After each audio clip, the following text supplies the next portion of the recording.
Okay, one more thing that I wanted to add, I think it's really important.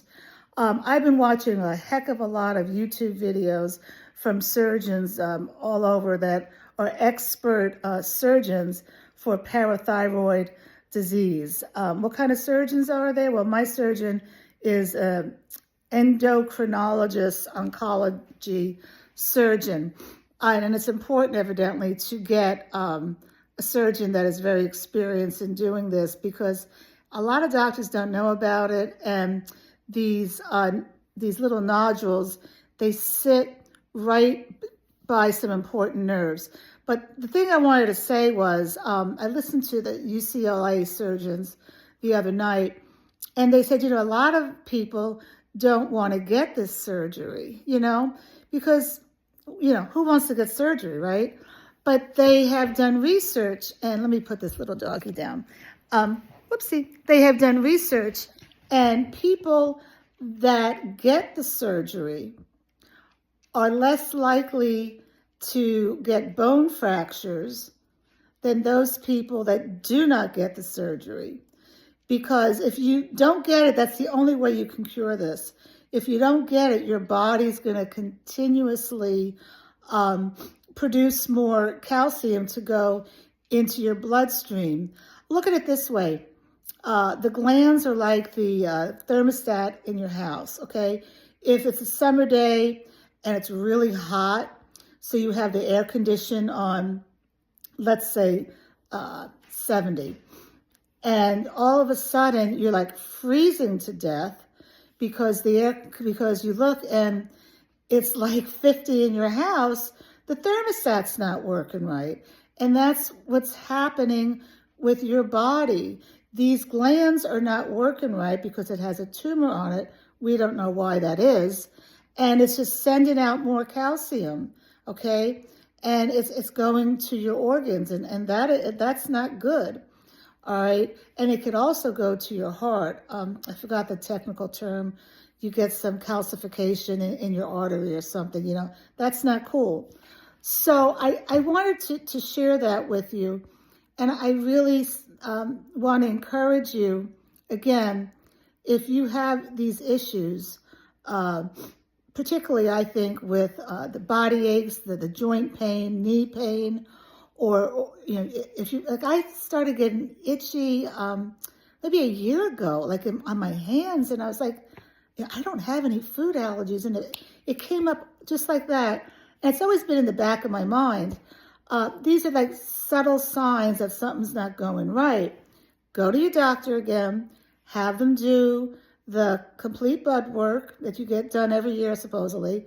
I had mine done 2 years ago, by the way, and I looked and my calcium was high.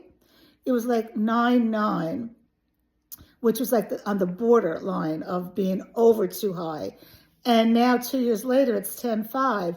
That's the problem, and I'm hearing from the surgeons, that even though if your calcium level comes back, they had that graph, the scale, and it's at the border of being high and too high, if it's at that border, that is a red flag, because too much calcium in your bloodstream is dangerous, okay? So again, if that's 9.9 or above, ask your doctor, can you please go ahead and do my PTH blood work and vitamin D. And, that vitamin D, mine came back fine. However, I think it's a false fine because I do take vitamin D supplements. So, because typically your vitamin D would be low, but definitely the calcium and the PTH were very high. So I wanted to share that with you. Let me know if you have any questions. I do hope to do in real time what's going on. Otherwise, if I do it 5 months from now after my surgery, I may forget it. I've gotten several ultrasounds. I'm going on Monday to get a bone density because I want to have a baseline of what my bone density is. Should have got it done probably at 60. And then also next week, I'm going in for a 4D CT scan. Get this all done before the end of the year with my deductibles been paid.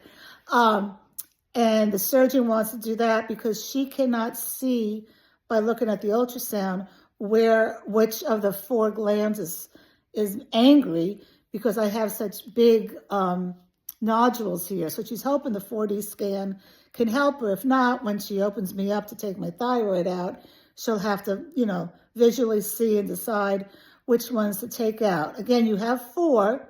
You only need 1, okay? Some people get 3.5 taken out.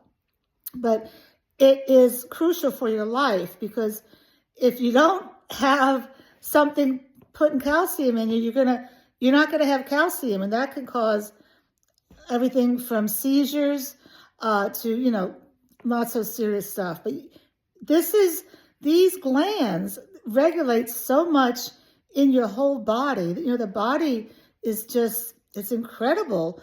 It's like a machine, And what's incredible is this is such an important, teeny tiny gland. Why do all the doctors not know about it? It just blows my mind that the orthopedic surgeon says you need to get knee surgery. And then I go to the endocrinologist surgeon, and the first thing I say to her is my lower back hurts, and she kind of doesn't say anything until later at the very end of the next day when she calls me when my PTH is up, and she says, have you ever had kidney stones? And I said, no.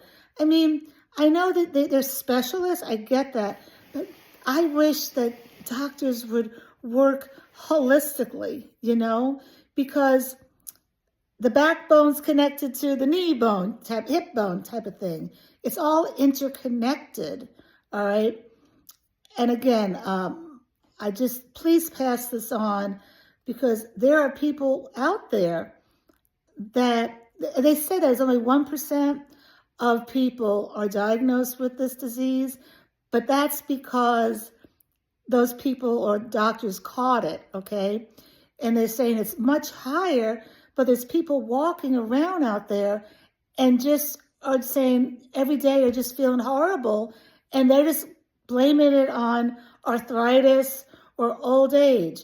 One more thing, speaking of age, this typically disease you find out between the ages of 50 and 60 for females.